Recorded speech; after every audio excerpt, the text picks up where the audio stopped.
Citoyen TV, la chaîne de l'Afrique digne et de sa diaspora.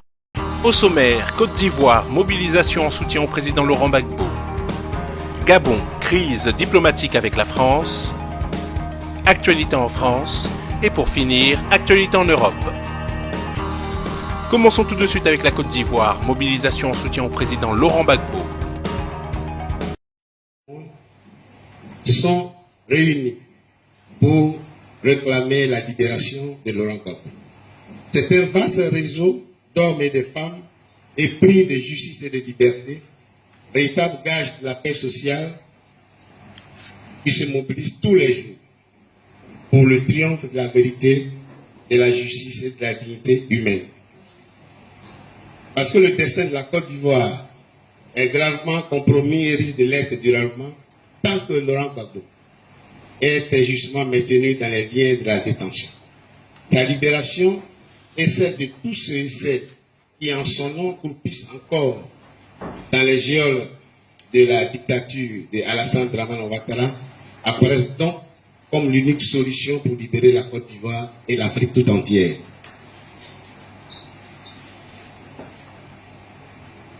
Il faut dire sans ambiguïté que le CNRD soutient que Laurent Gbagbo est une victime expiatoire d'un système de domination occidentale fidèle à sa vocation et à son mode opératoire, à savoir identifier, réduire au silence et éliminer les résistants. Hier, c'était Oumouillombe, Patrice Emery Lumumba, Thomas Sankara, Kwame Nkrumah et aujourd'hui encore Laurent Gbagbo. Notre doyen Bernard Bédadier nous interpelle dès la création de notre mouvement, comme une sorte d'injonction qui porte en elle des éléments catalyseurs. La solidarité pour Laurent Gbagbo. Il dit, et je cite, « La solidarité pour Laurent Gbagbo est pour les Ivoiriens une aspiration légitime parce qu'il incarne les valeurs démocratiques et républicaines dont la Côte d'Ivoire colonisée a toujours rêvé. Solidarité pour Laurent Gbagbo, pour sa libération, solidarité pour la justice, solidarité pour que la justice soit faite, justice pour un homme de conviction. Conviction d'un homme pour les libertés démocratiques, pour le progrès social, pour la souveraineté de la Côte d'Ivoire, pour la dignité de l'homme noir et pour ce faire, solidarité dans l'union de toutes les forces de la résistance, car l'union fait la force. Notre mouvement a donc pour mission, au regard de tout ce qui précède, pour vocation d'organiser des activités légales de solidarité pour la libération immédiate et sans condition de Laurent Gbagbo. Il est ouvert à toute personne partageant les valeurs de la résistance pour la démocratie, sans distinction de nationalité, de sexe, de religion, d'opinion et d'ethnie. Et surtout d'ethnie. Le mouvement Solidarité pour Laurent Gbagbo est un mouvement à but non lucratif. À but non lucratif. Voilà un peu, les amis, les frères, présenter notre mouvement. Aujourd'hui, nous nous réunissons encore pour interpeller le monde et le peuple, tous les peuples de Côte d'Ivoire et d'Afrique. Épris de liberté, de paix et de justice, que Laurent Gbagbo sera bientôt devant le bourreau de la CPI et le 28 janvier prochain. Et il parlera. Il dira toute la vérité sur cette crise qui continue encore de briser les reins de l'économie ivoirienne, d'enfoncer la société ivoirienne dans un abîme obscur et d'humilier les peuples de Côte d'Ivoire et d'Afrique, accentuant de jour en jour les barricades par la politique absurde de rattrapage ethnique. Mais déjà, et heureusement, à l'annonce du procès, les anciens chefs d'État africains réclament aujourd'hui la libération de Laurent Gbagbo. C'est une grande première qui donne quelques lieux d'espoir pour l'Afrique. Oui, les anciens chefs d'État africains ont crié leur colère pour que justice soit rendue, que la vérité triomphe, que Gbagbo Laurent soit libre et avec lui le ministre Charles Blé Goudé. Voilà, chers invités, quelques raisons pour lesquelles Notre mouvement Solidarité pour Laurent Gbagbo vous invite encore à cette rencontre pour discuter. Laurent Gbagbo sera libéré. Dès le 28 janvier prochain, il va se préparer à regagner l'Afrique avec toute la dignité, avec toute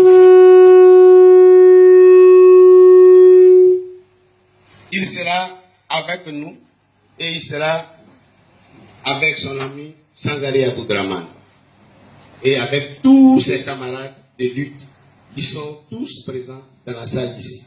Laurent Gbagbo sera parmi nous à partir du 28 janvier prochain. Merci à tous, merci à toutes et pour votre attention. Merci.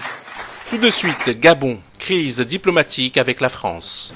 Le Premier ministre français, Manuel Valls, s'exprimait à propos de la marche de janvier 2015 après les attentats contre Charlie Hebdo. Et dans cette marche, il y avait aussi le président Ali Bongo. Pendant l'émission, c'est au cours d'un échange où Manuel Valls s'exprimait à propos de l'élection d'Ali Bongo, que le Premier ministre français a dit, je le cite, « Non, pas comme on l'entend ». Fin de citation. Alors, qu'est-ce que ça vous inspire d'écouter un Premier ministre dire d'un autre chef d'État qu'il a été, en tout cas, qu'il n'a pas été bien élu? Oui, l'estocade de M. Valls, Premier ministre français, contre Ali Bongo, président du Gabon, est déterminée par quatre motifs. Quatre motifs. Le premier motif est celui du franc CFA. Il y aura dans quelques semaines une réunion africaine et avec la France sur le dessin du franc CFA. Et l'estocade de M. Valls contre Ali Bongo vise une réponse que la France officielle est en train de déployer de façon souterraine aujourd'hui. Mettre au pas tous les chefs d'État africains qu'elle a soit imposés aux peuples africains, soit maintenus au pouvoir, pour leur dire surtout pas de désagréables surprises à la réunion de Yaoundé sur le problème du franc CFA. Pourquoi on va choisir Ali Bongo plutôt que quelqu'un d'autre? Oui. C'est là la deuxième raison. La deuxième raison de cette estocade de Valls contre Ali Bongo est également une menace et un avertissement non seulement contre Ali Bongo, mais aussi contre les autres chefs d'État qui sont des hommes liges de la France en Afrique et qui servent les intérêts de la France en Afrique au détriment des intérêts africains. Et la troisième raison qui est là est également aussi le problème des accords de partenariat économique, les APE. Parce qu'il avait été convenu que ce sont les organisations sous-régionales qui devraient ratifier, négocier et ratifier les accords d'APE.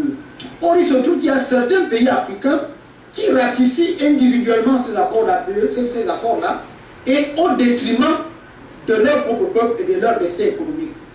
Or, Ali Bongo, pour l'instant, est en train de se maintenir sur ce principe-là, pour non, c'est plutôt la CEMAC, pour parler de l'Afrique centrale, qui doit négocier et ratifier cet accord, et non le Gabon en tant qu'État.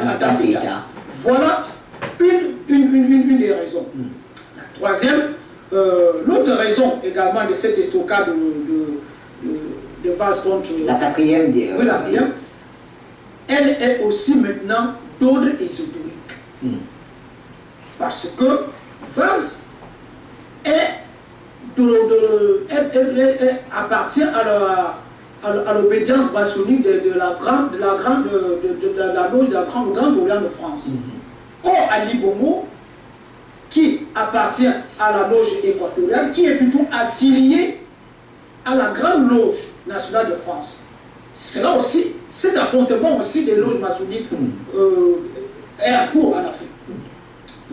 Voilà donc les différentes raisons qui qui selon vous pourrait amener à ce genre de qui sortie. amène ce genre de sortie. Et là également, on conclut donc cette sortie de Valls est donc une confirmation, une énième confirmation que c'est la France officielle qui cautionne, organise très souvent les mascarades électorales et les putsch constitutionnels en Afrique pour avoir des hommes libres au pouvoir. Alors ça c'est selon Jean-Jules Laouni.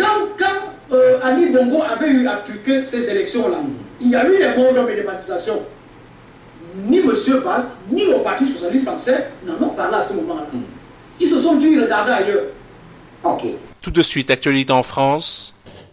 Quel programme économique pour le Front National? Le parti de Marine Le Pen, en progression constante dans tous les scrutins depuis 2012, planche sur son orientation économique. À près d'un an de l'élection présidentielle, le FN est à la croisée des chemins.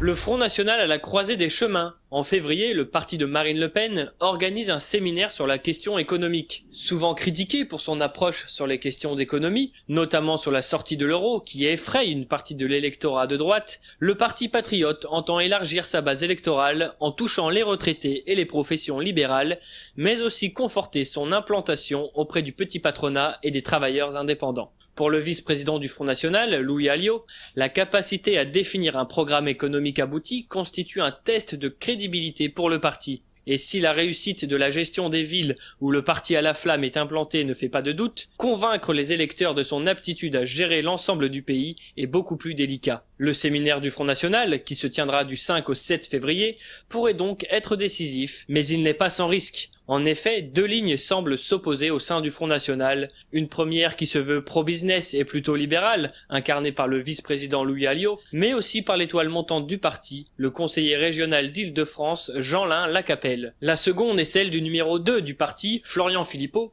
plus étatiste et qui fait de la sortie de l'euro un point central du programme. Reste à voir si ces divergences donneront lieu à un conflit interne. Les efforts du Front National pour se professionnaliser, gagner en crédibilité et disposer de cadres aptes à gouverner s'expliquent par deux raisons. La volonté de prendre le pouvoir, mais aussi la possibilité de faire des alliances. Et pour cela, l'épineux débat sur le changement de nom du parti devrait aussi être remis au goût du jour. Et pour finir, actualité en Europe. Vous savez, les députés européens, qui sont très assidus, vous savez pourquoi ils sont si assidus? Pour l'indemnité. Parce qu'ils cachetonnent à 300 € par jour. Bon. Et alors, ça va plus loin, parce que j'ai fait une découverte là, que je tiens à votre disposition. Vous savez ce que le Parlement européen, le bureau du Parlement européen vient de voter là? 9,6 millions d'euros, là. Je demande aux auditeurs d'RMC de se rapprocher du poste. 9,6 millions d'euros. 9,6 millions d'euros pour faire quoi?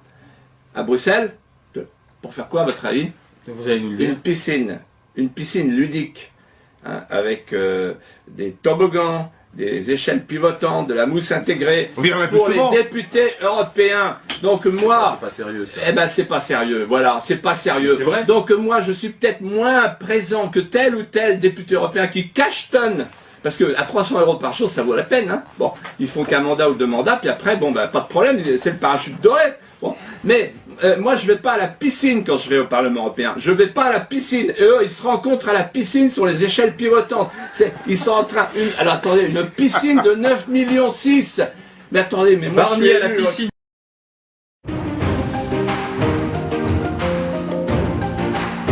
Citoyen TV, la chaîne de l'Afrique digne et de sa diaspora.